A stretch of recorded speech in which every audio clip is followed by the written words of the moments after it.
오랜만에 강한 양 지수 속에서 우리는 어떤 섹터에 좀 주목을 해보면 좋을까요? 그 안에 종목 힌트까지 있기 때문에요. 여러분들 끝까지 또 함께 전략 챙겨보시면 좋겠고요. 자, 그러면 이제 본부장님께 부탁을 드려보겠습니다. 첫 번째 섹터, 어떤 종목군들 좀 우리가 바라보면 좋을지 한번 이야기 부탁드립니다. 제가 오늘 가지고 온 쪽도 잊을만 하면 올라오니까 이거를 지금 계속 가지고 가야 되느냐, 말아야 되느냐, 정말 고민 많을 섹터인 것 같아요. 제가 오늘 가지고 온 섹터는요, 바로 인터넷 대표 섹터를 좀 가지고 나왔습니다. 이게 한때는 국민주이기도 했잖아요. 그쵸. 우리 지금 네. 전략을 많은 분들이 사실 가지고 계실 수도 있습니다, 아직까지. 아마 한 3년 전에 제가 가장 많이 들은 질문 중에 하나가 이겁니다. 네이버가 좋냐? 카카오가 좋냐? 그런데 3년이 지난 지금도 이들이 기술적 반등이 같이 나오면 네이버가 좋냐? 카카오가 좋냐? 이 그죠? 질문을 계속 듣는 것 같아요. 맞아요. 아마 오늘 이렇게 올라왔기 때문에 다음 주 초에도 이 질문들이 저는 나올 것 나오지 않을까. 같아서 미리 시청자분들에게 좀 알려드려야겠다라는 생각이 들어서 인터넷 쪽을 좀 가지고 나왔는데 우리 그러면 정답부터 조금 볼까요? 네. yes or no로 한번 일단은 결론부터 보고 한번 이야기 나눠볼게요. 어떻게 보세요? 저는 네이버는 노우고요. 아, 노예요? 네. 음, 오히려 카카오를 예스를 드리고 싶습니다. 저는 반대 의견이긴 한데 한번 네. 제 의견이 중요하겠습니까? 그죠? 아니요, 근데 잘 들어주셔야 됩니다. 아, 그쵸? 오해가 네. 있을까 봐 잘 들어주셔야 네. 됩니다. 일단 장기적으로 보면 카카오가 네이버를 이길 수는 없을 것 같아요. 장기적으로. 장기적으로 네. 보면. 이유는 뭐냐?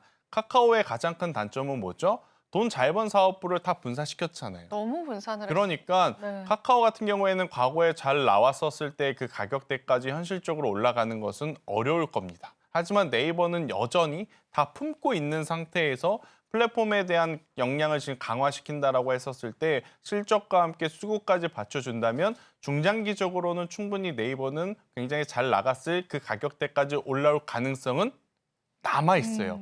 자, 그런데 지금 당장의 어떤 단기적인 시선뷰를 좀 놓고 보면 저는 네이버보다 카카오를 조금 더 우선순위에 둬야 된다라고 생각을 하는 게 아마 제 이야기에 공감을 가시는 분들도 있을 것 같고 네. 아마 공감이 안 가시는 분들도 있겠지만 일단 첫 번째로 카카오가 그렇게 나쁜 실적을 보인 상황은 아닙니다. 네, 올해가 지난해 2분기, 3분기 이제 앞으로 다가올 4분기 뭐 숫자도 지켜봐야 되지만 카카오가 나쁜 실적을 냈느냐? 그건 아니거든요. 굉장히 좋은 호실적을 냈습니다. 하지만 호실적을 냈음에도 불구하고 카카오니까 주가가 못 올랐던 부분들이 굉장히 많아요. 왜 카카오니까라는 단어가 붙었냐면 앞서 이야기 드린 대로 굉장히 많은 인적 분할을 통해서 투자자들에 대한 신뢰를 잃었던 게 첫 번째. 그리고 두 번째, 현 정부에서 굉장히 여러 가지 다양한 압박을 받았다라는 주장을 그들이 하고 있잖아요. 맞아요. 그런 것들이 있다 보니까 주가가 상승할 때만 되면 좀 제한이 걸리는 모습.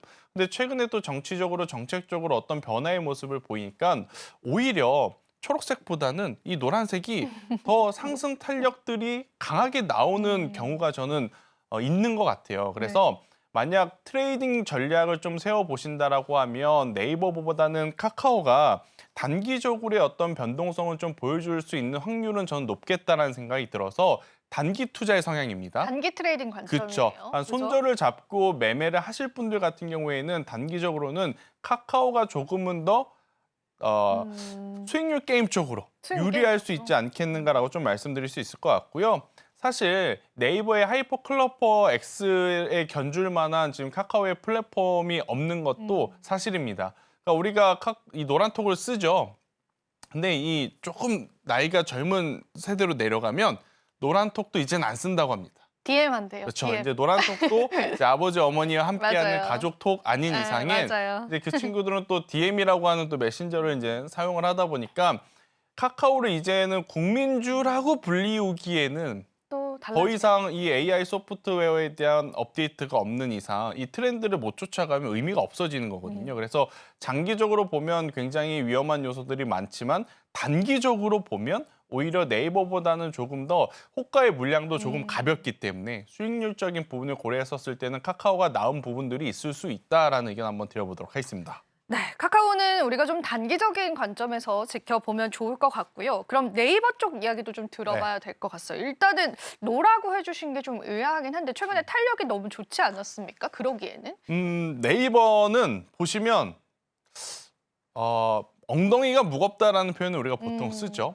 딱 전형적인 그런 종목입니다. 좋은 건 알죠. 네이버 투자를 하면 그래도 안정감은 느끼죠. 그런데 과연 지수를 넘어서는 아웃퍼폼을 해줄 수 있는 상황이 올까라고 생각을 해보면 아직까지는 좀 우리에게 확신을 주지 못하죠. 그러니까 글로벌 지금 산업 동향 자체가 2년 전에 이제 AI 어떤 반도체 하드웨어로 시작을 해서 이제는 소프트웨어로 넘어왔습니다.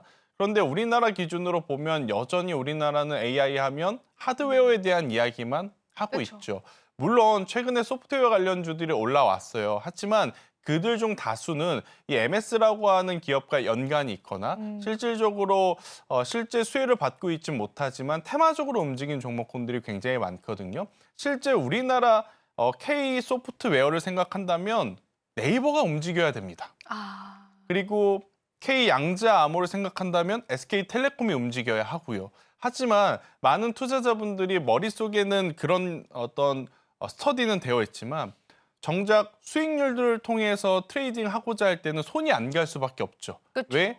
다른 하위단의 밸류체인 중소기업을 사게 되면 중소형주를 사게 되면 두 자릿수 수익을 낼 수 있는데 네이버 같은 경우에는 안정적이긴 하나 상승할 때도 워낙 크게 상승을 하지 못하니까 그래서 네이버에 대해서는 기업이 안 좋다의 X가 아니라 개인 투자자분들이 어떻게 보면 수익률 게임하러 들어올 만한 종목은 아직은 아니다.